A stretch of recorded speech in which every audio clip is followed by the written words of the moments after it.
En nombre del Padre, del Hijo y del Espíritu Santo. Amén. Gloria al Padre, y al Hijo, y al Espíritu Santo, como era en el principio, ahora y siempre, por los siglos de los siglos. Amén. María, Madre del Verbo encarnado, ruega por nosotros. En nombre del Padre, del Hijo y del Espíritu Santo. Amén.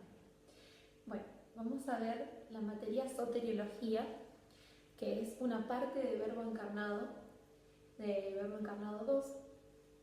Bueno, una pequeña introducción a la materia.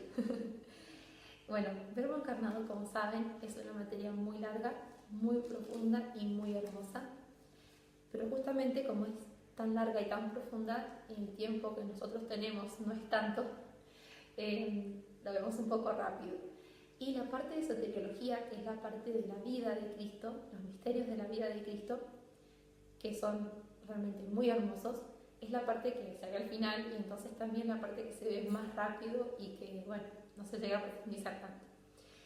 Está al final, ¿por qué? Porque para entender los misterios de la vida de Cristo, para entender o tratar de entender y de profundizar más lo que Él hizo, cómo Él obró, por qué Él obraba, los misterios de su vida, justamente tenemos que entender primero quién era, entender su persona. Como nosotros ya sabemos, el obrar sigue al ser. Entonces, para poder entender los misterios de un Dios y hombre, primero hay que justamente profundizar y estudiar quién es, que es Dios y hombre a la vez, una persona divina con dos naturalezas, bueno, todo lo que ya han estudiado en Verbo encarnado. Pero justamente esta parte la vemos rápido así por la falta de tiempo, pero es muy importante. Es muy importante porque nosotras queremos imitar el modo de existir y de actuar de Cristo, entonces profundizar sus misterios es una gran ayuda. Nosotros ahora vamos a estudiar solamente algunas cuestiones. La parte de soteriología es bastante amplia, si no me equivoco, no las conté ahora, pero si no me equivoco son unas 20 cuestiones, un poquito más. Vamos a ver algunas, vamos a ver la cuestión 34, la cuestión 40, la 34 habla de la encarnación, la 40 de la vida de Cristo, el género de vida, y después la 46, 47 y 48 que hablan de la pasión de Cristo. Pero bueno, entre medio, antes y después, hay muchas otras cuestiones que vamos a saltear. Pero hay que leerlas, después ya les dirán bien cuáles son de lectura obligatoria, porque justamente esto es una ayuda para nuestra vida espiritual. Y por eso el Padre Arturo dice que es muy importante soteriología, no solo para pasar el examen, que bueno, eso en definitiva es lo de menos, sino porque nos sirve a nosotros para meditación, nos sirve para nuestra vida espiritual, y por eso, aunque estudiemos solamente algunas cuestiones por falta de tiempo, todas son muy importantes y son de lectura obligatoria. Bueno, ¿qué significa soteriología? Podríamos preguntarnos qué nombre tan raro que tiene esta materia. Soteriología viene del griego, los escribo acá.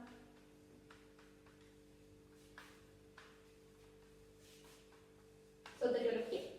Soter significa salvador y logía significa estudio. Por eso, por ejemplo, en antropología, que se estudia el hombre, estudio del hombre, antropología. O, por ejemplo, cosmología, estudio del cosmos. O, bueno, no me viene más ahora, pero eso significa. Logía es estudio, entonces, soteriología, estudio del Salvador. Y justamente la vida de nuestro Salvador. Por eso tiene ese nombre tan raro. Empezamos con la cuestión 34. Estas cuestiones que vamos a ver, es importante que tengamos esto bien claro antes de empezar a estudiarlas. Todo lo que nosotros vamos a ver ahora es referido a Cristo en cuanto a hombre. Ya sabemos que Cristo es Dios, una persona divina, eso ya lo vimos, quedó bien claro en Verbo encarnado. Tiene dos naturalezas, tiene un modo de obrar humano y un modo de obrar divino. Entonces, ahora en estas cuestiones se ven los misterios de su vida en cuanto a hombre. Entonces, por ejemplo, cuando habla de la perfección de la prole concebida, o sea, la perfección del que fue concebido, que vamos a ver ahora, se refiere a su perfección en cuanto a hombre, ¿sí? O por ejemplo, cuando habla si Cristo mereció todo en cuanto a hombre. Siempre tenemos que tener esto bien en claro, porque si bien es cierto que es Dios y hombre y sus acciones son teándricas, de Dios y hombre a la vez, y que sus acciones humanas tienen valor infinito porque es Dios, todo eso es verdad, y sin eso de base no tiene sentido lo que estamos estudiando. Si bien es verdad que también son acciones de Dios, pero todo esto es referido a Cristo en cuanto hombre, para tenerlo bien en claro y no confundirnos. Por ejemplo, cuando se habló antes del conocimiento de Cristo, de la ciencia de Cristo, claro, nosotros sabemos, Cristo en cuanto a Dios conoce todo, evidentemente. Entonces Cristo sabe todo, sí, porque es Dios. Claro, está bien. Pero en cuanto a hombre, ¿qué sabía? ¿Cómo lo sabía? ¿Sabía todo? ¿No sabía todo? Bueno, ese es el punto, digamos. Entonces ahora también vamos a ver Cristo en cuanto hombre. Bueno, la cuestión 34 habla de la perfección de la prole concebida, así se llama. La perfección del que fue engendrado en el seno de la Virgen.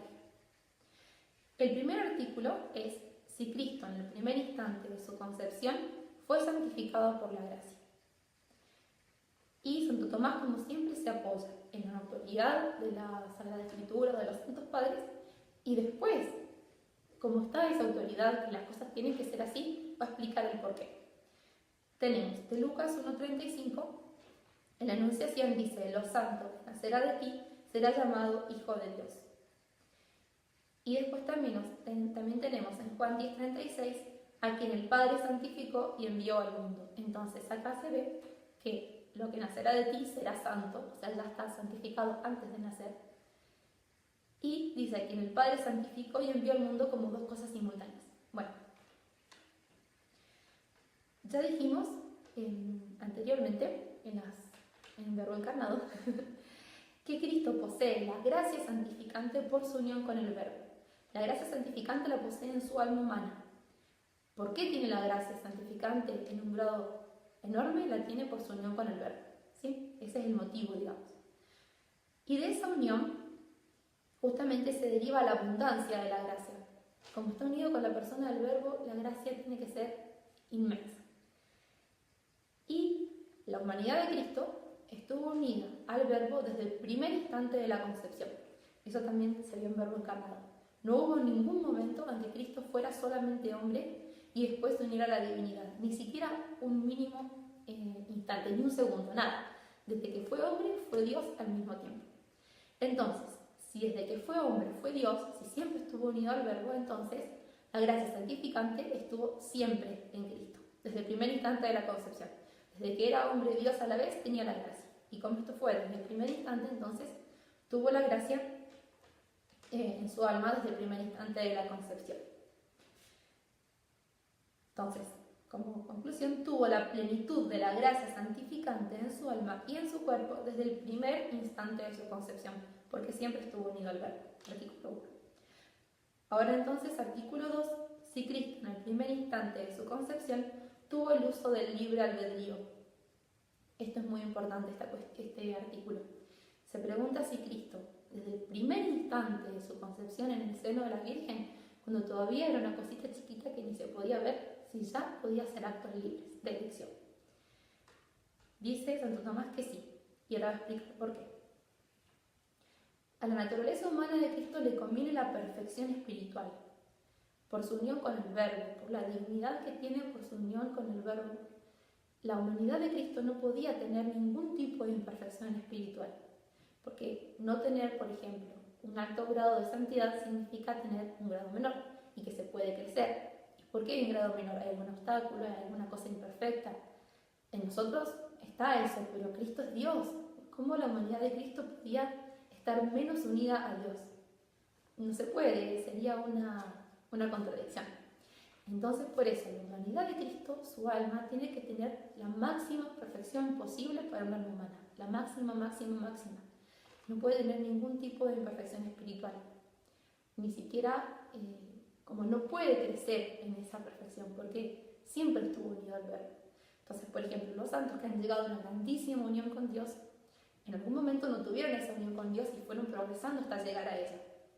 Está bien, ahora están unidos con Dios de una manera muy grande, pero en Cristo eso no es admisible, porque Cristo siempre fue Dios. Entonces, siempre tuvo que haber tenido esa perfección máxima, máxima que puede tener un alma humana. Entonces, como dijimos, no puede progresar en esta perfección, sino que la tuvo que tener inmediatamente, instantáneamente desde el principio. Aunque fuera un mínimo de 1 hora, por decirlo así, que de no tener perfección a tenerla, ahí ya hay un progreso y ya no concuerda con su unión con el verbo. Entonces, desde el primer instante de su concepción, tuvo que tener toda la perfección posible. Y la perfección no consiste en el hábito, consiste en el acto. Por ejemplo, los seres humanos tenemos el hábito de la razón, tenemos la inteligencia, pero hasta que no la ponemos en obra, nuestra inteligencia es imperfecta. Entonces, el niño cuando nace tiene inteligencia, tiene la inteligencia, todavía no la puso en práctica, pero la tiene, está en potencia. Pero cuando comienza a conocer, se perfecciona, ya es algo más, porque el conocer es un acto y el tener la inteligencia es un hábito. Entonces, el acto es más perfecto que el hábito. Bueno, o también, por ejemplo, yo tengo la caridad por el bautismo.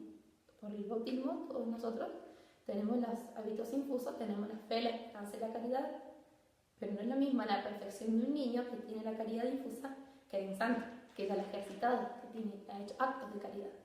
Entonces, es más perfecto el acto que el hábito. Esto es importante. Entonces, Jesús tuvo que tener desde el primer instante de su concepción, desde el primer instante, desde que empezó a ser hombre, aquella operación del alma que puede tenerse instantáneamente. Entonces, por ejemplo, razonar no es una operación instantánea. Yo para razonar tengo que, primero primero tengo que captar por los sentidos el objeto, después mi sentido común lo va a unificar, la imaginación hace su trabajo, la cogitativa, etcétera, etcétera. Simple aprehensión, juicio, razonamiento, conozco la cosa, bueno, todo el proceso del conocimiento. Entonces no es instantáneo, tiene un proceso. Bueno, pero Cristo tiene que tener la operación que se tiene instantáneamente, que no necesita un proceso para realizarse.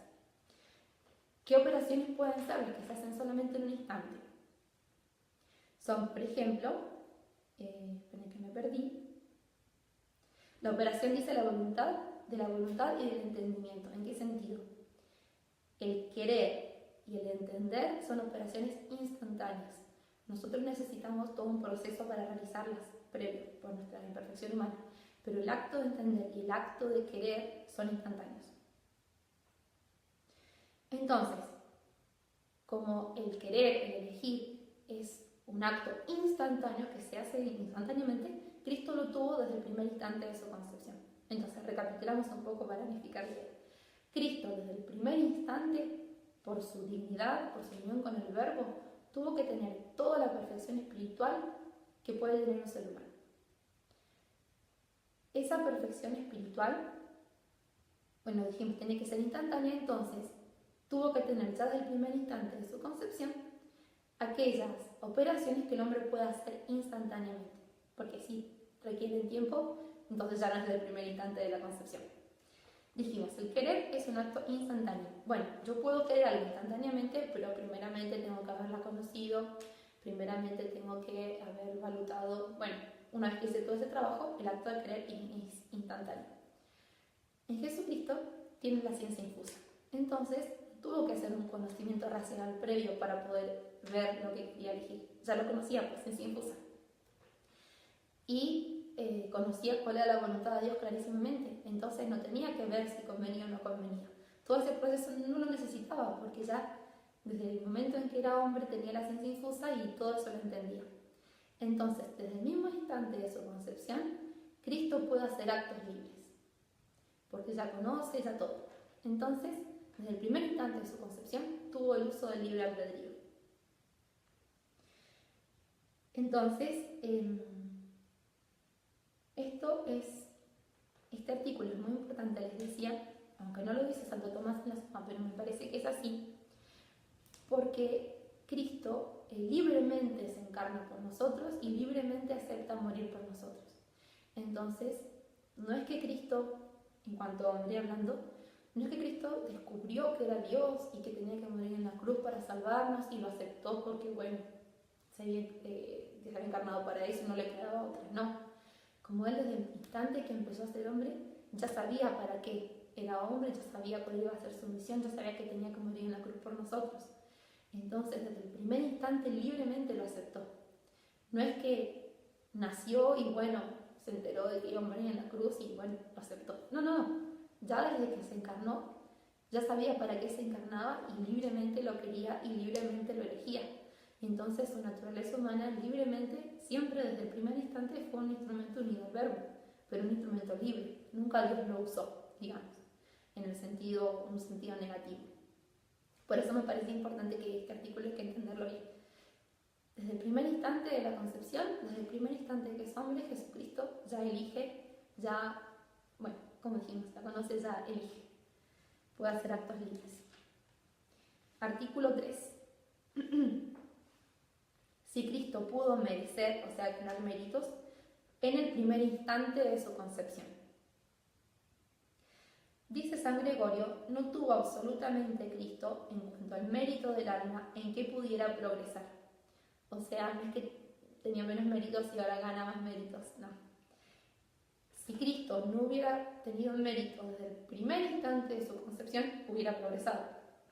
Y lo que dice San Gregorio es que no se puede. Por lo tanto, mereció en el primer instante de su concepción. Esta sería el sed contra, digamos, la cita de autoridad. Ahora Santo Tomás explica. Ya dijimos que por su unión con el Verbo, Cristo fue santificado por la gracia desde el primer instante de su concepción. Ahora bien, ¿alguien es santificado por un acto propio o por un acto de otro? Explicamos. Por un acto propio, por ejemplo, los adultos cuando reciben el bautismo, lo reciben por un acto propio de fe. Entonces son santificados por un acto propio. En cambio, los niños, los bebés, son santificados por un acto de otro. Son bautizados por la fe de la iglesia, por la fe de sus padres y padrinos. Y el primer modo de ser santificados, o sea, por un acto propio, es más perfecto que el segundo. ¿Por qué? Porque ya explicamos, que el acto es más perfecto que el hábito. Entonces, un acto propio es más perfecto que el hábito de la fe que recibís por méritos de otros, digamos. Por méritos en el sentido, en la fe de la iglesia o de los padrinos y de los padres. Y lo que es en sí es más que lo que es por otro. Por lo tanto,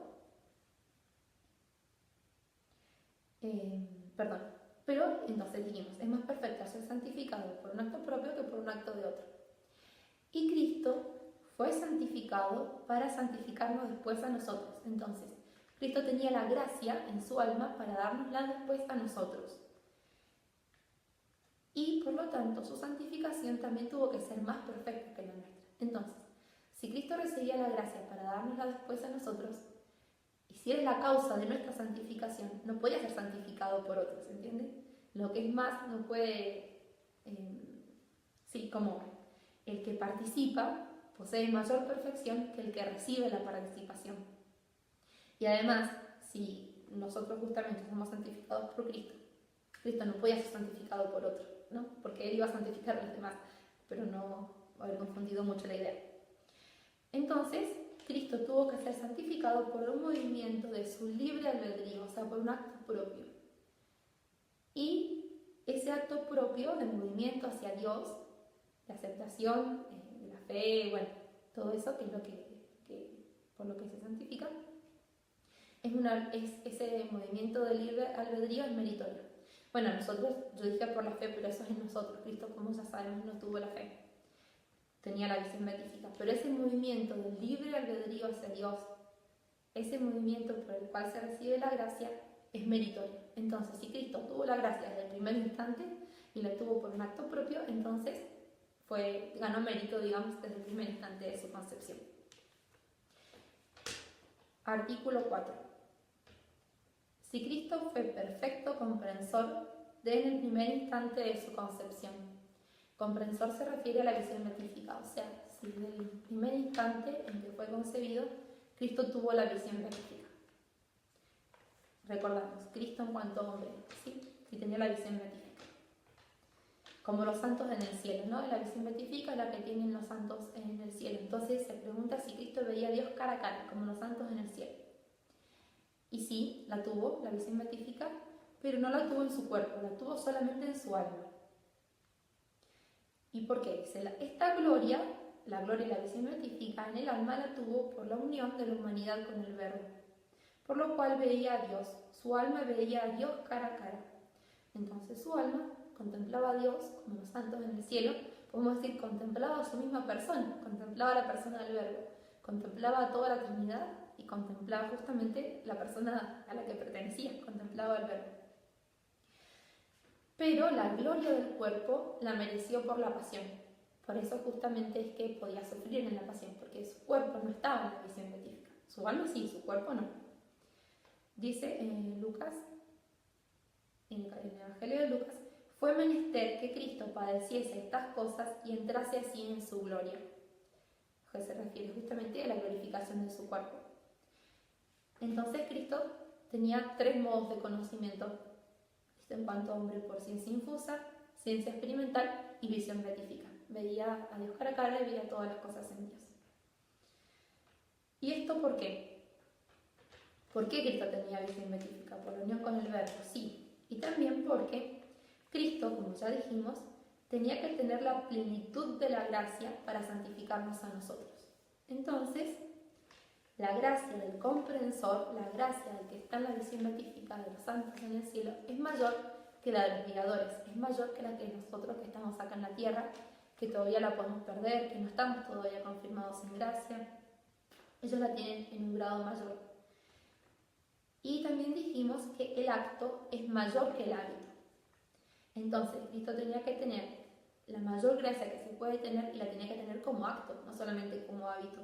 Por eso tenía que tener la gracia de la visión beatífica, que es la mayor, y la tenía que tener en acto. O sea, actualmente estar viendo a Dios cara a cara en la visión beatífica. Por lo tanto, Cristo veía a Dios por esencia más claramente que las demás criaturas, porque su gracia es la mayor. Hasta acá entonces hemos visto la cuestión 34. Ahora vamos a pasar a la cuestión 40, que es sobre el modo de vivir de Cristo. Bueno, en el artículo 1 se pregunta a Santo Tomás si fue conveniente que Cristo viviese entre los hombres. Bueno, ¿Cristo para qué se encarnó? Se encarnó para salvarnos del pecado. Entonces su modo de vida tenía que ser de acuerdo al fin de la encarnación. Entonces, nombra Santo Tomás varios motivos por los que vino Jesucristo, por los que se encarnó. Primero se encarnó para manifestar la verdad. Entonces no se podía ocultar, no podía ser un ermitaño, se tenía que manifestar la verdad de los hombres, tenía que mostrarse en público y hablar públicamente. Segundo motivo por el que se encarnó, el que dijimos, fue para librar a los hombres del pecado. Entonces Jesús podía quedarse en su casa y desde ahí atraer a todos los hombres y que fueran a donde estaba él y él predicarles desde ahí. Podía perfectamente decir a Dios, podía influir en los corazones de las personas, pero prefirió ir él mismo de lugar en lugar buscando a las almas para darnos ejemplo a nosotros, para darnos ejemplo de que tenemos que ir y buscar a las ovejas y buscar al enfermo. Esto lo dice San Juan Crisóstomo. Entonces, para darnos ejemplo. Tercer motivo por el que se encarnó fue para que por él tengamos fácil acceso para con Dios. Es nuestro mediador entre Dios y los hombres. Y entonces, Cristo, conversando familiarmente con los hombres, les inspiró confianza para que se acercaran a él. Y así, por ejemplo, dice que cuando Cristo estaba comiendo en la casa de Leví, el publicano, que se arrepintió, después otros también se animaron a acercarse porque vieron que Cristo hablaba con él y que él había encontrado la salvación, entonces tuvieron esperanza también para ellos. Entonces, por estos motivos, era el modo de vida de Cristo, que Cristo viviera entre los hombres, era el más conveniente. Y en la respuesta a la primera objeción, hace una aclaración que está muy buena. Dice así, para manifestar la divinidad, la objeción dice que para manifestar la divinidad era mejor que hiciera vida solitaria, porque pone como argumentos que se dice que los que viven solos o es porque son animales como los animales o porque son dioses. Ese es un argumento de algún autor pagano, no me acuerdo cuál. Bueno, entonces sería que para manifestar la divinidad mejor que hiciera vida solitaria. Pero Santo Tomás dice que Cristo quiso manifestar la divinidad por medio de la humanidad. Y por eso, viviendo con los hombres, que es algo propio del hombre, manifestó a todos su divinidad predicando y haciendo milagros, y viviendo inocente y justamente en medio de ellos. Estas son obras divinas, ¿no? El hacer milagros y la predicación, o sea, el contenido de su predicación muestran su divinidad. Pero lo quiso hacer por medio de la humanidad. Esto está bueno. Bueno, artículo 2. Si Cristo debió llevar en este mundo vida austera, vivir como los demás. A vida austera se refiere a llevar una vida de ayuno y penitencia como San Juan Bautista, así de una vida de mucho ayuno, como permanente. Y encontramos en Mateo 11:19 esta frase: vino el Hijo del Hombre que comía y bebía. Entonces, si Cristo comía y bebía, quiere decir que no llevó una vida austera en ese sentido. Claramente que Cristo sí ayunó en algunos momentos, por ejemplo, tuvo 40 días haciendo ayuno en el desierto y seguramente habrá hecho otros ayunos, pero no es la vida de ayuno como la que llevó San Juan Bautista. Los fariseos y los discípulos de Juan ayunaban, pero no los discípulos de Cristo. Mateo 9:14. Bueno, entonces, así como por el fin de la encarnación no convenía que Jesús hiciera vida solitaria, sino que viviera entre los hombres, así también convenía que viviera según la manera de vivir de los hombres. ¿Por qué? Porque el que vive con otros se tiene que adaptar al modo de vivir de los otros. Por eso nosotros en el convento hacemos todo lo mismo. Con sus más, con sus menos, pero en general todos llevamos el mismo tipo de vida. Entonces los que viven con hombres tienen que conformarse al modo de vivir de los hombres. Y por lo tanto, era muy conveniente que Cristo comiera y bebiera en compañía como lo hacen los demás. Y así, por ejemplo, comía y bebía, como ya dijimos, con los publicanos, con los pecadores. Bueno, ese es el artículo 2. Artículo 3. Si Cristo debía llevar en este mundo una vida pobre. Responde Santo Tomás que sí. Y da los motivos. Primero, porque era adecuado al fin de la predicación, para el cual vino. Pero los que predican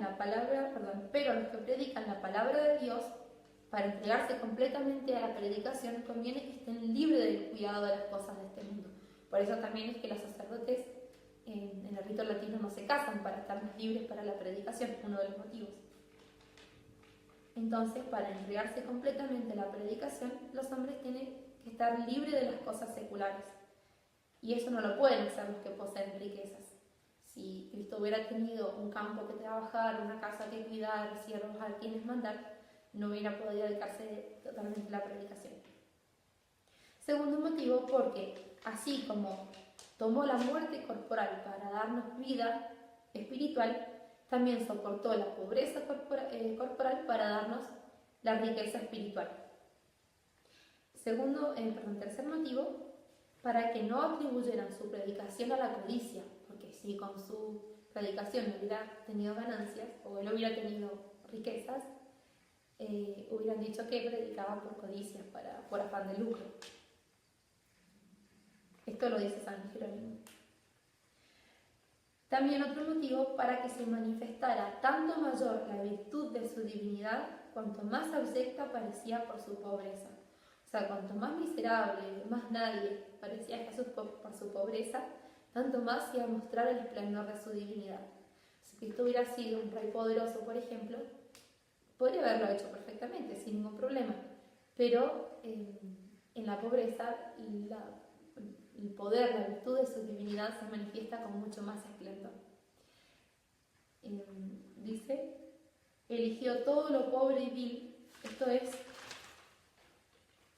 Esto es del sermón, un sermón del Concilio de Éfeso. Dice, eligió todo lo pobre y vil, todo lo mediano y muchas veces oscuro, para que se conociese que su divinidad había transformado el mundo. Por eso eligió una madre pobre, una patria más pobre aún, y fue pobre de dinero, y esto te lo expresa en el pesebre. Después, en la respuesta a la objeción 3, dice que el que es pobre voluntariamente, porque ser pobre involuntariamente, porque no te queda más remedio muchas veces, no es algo bueno, digamos, no es algo meritorio. Pero el que es pobre voluntariamente, como lo fue Cristo, esa misma pobreza es indicio de mayor humildad. Entonces, muestra como lejos de ser un defecto, es como algo todavía mejor, más hermoso, más meritorio en Cristo. Artículo 4. Si Cristo vivió en este mundo según la ley. Dice en Mateo 5:17, no penséis que he venido a abrogar la ley de los profetas, sino a darle cumplimiento. Entonces, claramente Cristo vivió conforme a los preceptos de la ley. Por ejemplo, fue circuncidado. Y como dice San Pablo, lo dice en Gálatas 5:3, todo hombre que se circuncida está obligado a guardar la ley. Como el hecho de la circuncisión es como una protesta, una declaración de querer cumplir la ley. Entonces, si Cristo fue circuncidado, demuestra querer cumplir la ley y de hecho vivió conforme a la ley. ¿Por qué? Primero, para aprobar la ley antigua, porque no es que la ley antigua era algo malo, Dios mismo se la había dado a su pueblo. Lo malo era la deformación que habían hecho los judíos, pero la ley que Dios había dado era buena. Entonces, para aprobarla, la cumple. Segundo, para consumarla y terminarla en sí mismo observándola, manifestando que era ordenada a él mismo. Entonces, él cumple la ley, la lleva a su cumplimiento y demuestra que toda esa ley está ordenada a su persona. Y entonces, ahora sí, viene la ley nueva. Tercer motivo, para quitar a los judíos la ocasión de calumniarle. De hecho, los judíos cuando querían matar a Cristo no encontraban de qué acusarlo, digamos, tenían que inventarse acusaciones falsas y eran contradictorios entre ellos porque no había nada en la vida de Cristo que fuera digno de reproche. Y cuarto motivo, para librar a los hombres de la esclavitud de la ley. Entonces, podríamos preguntarnos, pero ¿cómo Cristo vivió según la ley si, por ejemplo, hacía milagros en sábado? Los judíos lo reprochaban que hacía milagros en sábado, eso no iba en contra de la ley. Ya sabemos que no es válido. Santo Tomás pone algunos motivos que están muy buenos, sobre todo uno. Pero, por ejemplo, dice que el sábado se podían hacer obras para la glorificación de Dios. Por eso los sacerdotes del templo no rompían el sábado. Y, por ejemplo, cuando Cristo hizo el milagro que curó al paralítico junto a la piscina de Siloé y le mandó que llevara su camilla, que los judíos se enojan porque lo había hecho en sábado, pero eso era para la glorificación de Dios, que lo había sanado. Entonces, el llevar la camilla no iba contra el sábado, porque era una obra de glorificación de Dios. Por ejemplo, bueno. Pero el motivo más importante, que me parece más importante, es que el sábado lo que prohíbe es la obra humana, pero no prohíbe la obra divina. Porque de hecho Dios dejó, o sea, el sexto día fue el último día de la creación, el séptimo día descansó de la creación, o sea, no creó más. Pero continuó trabajando en la conservación y gobierno de las cosas. Entonces, el precepto del sábado prohíbe la obra humana, no prohíbe la obra divina. Y Cristo, cuando hace milagros, lo hace en virtud de su divinidad, lo hace por su poder divino, lo hace en virtud de su persona divina. Entonces, no está obligado por la ley, porque es obra divina, no es obra humana. Y por eso Jesús dijo, mi Padre obra hasta ahora y yo obro. Y eso a los judíos les molestaba muchísimo porque era decir que él era Dios. Bueno, hasta acá entonces hemos visto la cuestión 34 y la cuestión 40. Ahora hacemos una pausa y después seguimos con las siguientes cuestiones.